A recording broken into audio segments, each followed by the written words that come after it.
If you've ever been to the Olive Garden, then most likely you have heard of chicken scampi.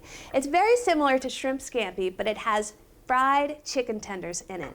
So I wanted to make my own version of this, but I wanted to lighten it up a bit. So let me show you what I came up with. I'm going to start by showing you the chicken tenderloins here and how to prepare them. So I'm just going to take some shears. Here we have 2 pounds of the tenderloins. And you're going to see a tendon at the end of the tenderloin. And if you don't take this part off, it's just going to be pretty chewy. So I like to remove it if possible. Using my shears, just want to remove that tendon, just like so. I've got one more tendon. So I've got my paper towels here. You always want to pat it dry first to wick away any moisture. And then I'm going to season both sides with some salt and pepper. So here I have my breading station. I've got a couple eggs and I'm going to add a little bit of salt to it just to help season it. Half a teaspoon of salt. Give that a good whisk. And then here I have 3/4 of a cup of all-purpose flour. So what you want to do is you want to have one hand for working with the wet stuff, one hand for working with the dry stuff, and just work right down the counter. I'm going to land everything onto this large plate here. I'm going to keep flouring this chicken, and then I'm going to wash up, and it's going to be time to cook.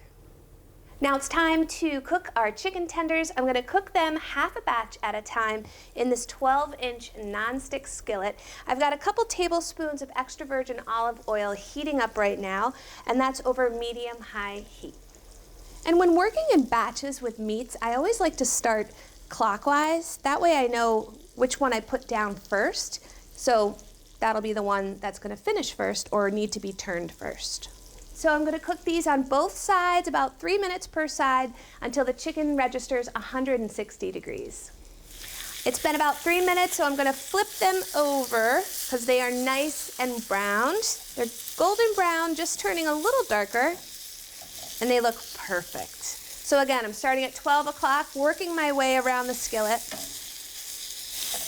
All right, this will take about 3 more minutes until 160 degrees. All right, I'm going to take the temperature, and again, I'm looking for 160 degrees. All right, perfect. I'm going to transfer them to this plate here. I'm going to put this aside and cover it with some aluminum foil. I have some paper towels here because I need to wipe out the skillet. So I have 2 more tablespoons of extra virgin olive oil. I'm going to return the heat on the pan to medium-high. This pan is going to come up to temperature pretty quickly. I'm going to cook the second batch of chicken just like I cooked the first batch.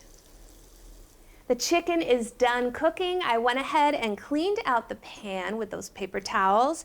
And now I'm going to add 2 more tablespoons of extra virgin olive oil to the now empty pan and heat it over medium-high heat until shimmering.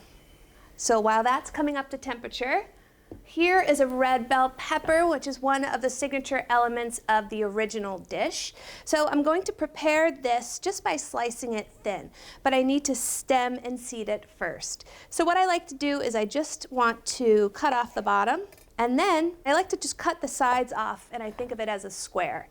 I do that again on this side, just like that. One more time. And now you just have the membranes and the seed left. I run my knife just along the membranes. Now if you have any leftover seeds, you can just wipe them away to the side. And we're going to be, as I said, slicing this thinly.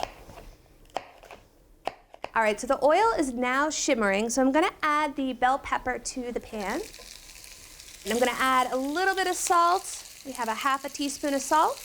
And I'm going to cook this pepper until it's nice and tender and well browned, which will take 5 to 7 minutes. Because it's scampi, you can imagine that we're going to be using a good amount of garlic in this recipe. So here I have 8 cloves of garlic that I've sliced thinly, and I'm going to add it to the pan here. So I'm going to cook this until fragrant, which will take about a minute. All right, so it's definitely fragrant at this stage. And now I'm going to add the flour. So I have a tablespoon of flour, and I'm going to just sprinkle it over the vegetables. And this is going to act as a thickener for this sauce. It's one of my favorite ways to thicken a sauce without having to make something like a roux, which can be a lot more time consuming. And just let it cook for about a minute to take that raw flour bite out of it. Now I'm going to add 1 1/4 cups of some chicken broth.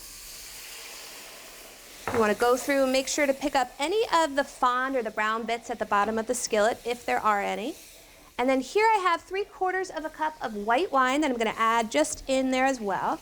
I'm going to bring this sauce up to a boil. It looks like we're almost there. And then I'm going to let it continue to cook until it reduces down to 1 1/2 cups, which should take 5 to 7 minutes.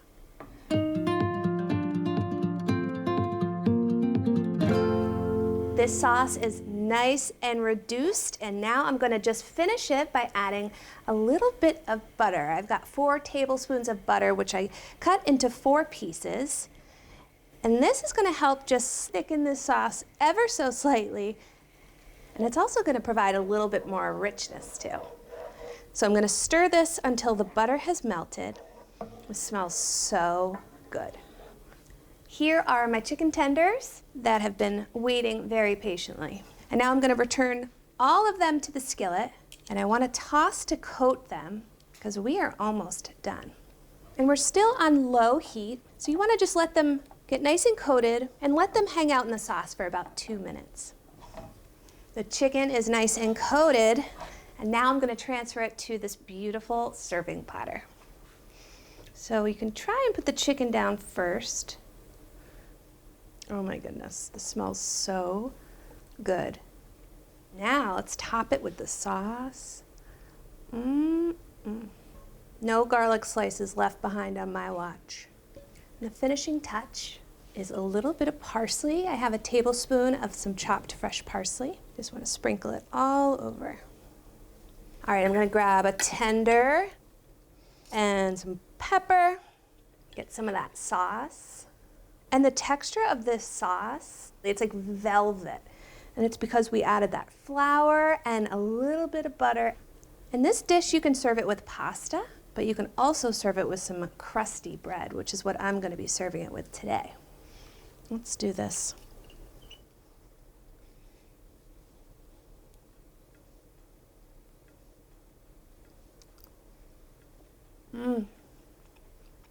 That is so good. The peppers, the butter, the garlic.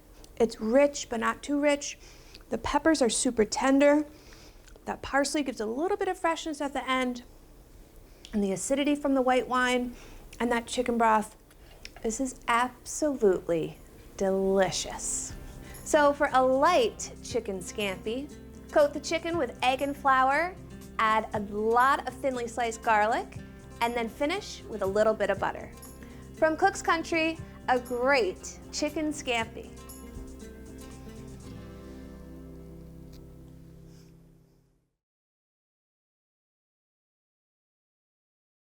Thanks for watching Cook's Country from America's Test Kitchen. So what'd you think?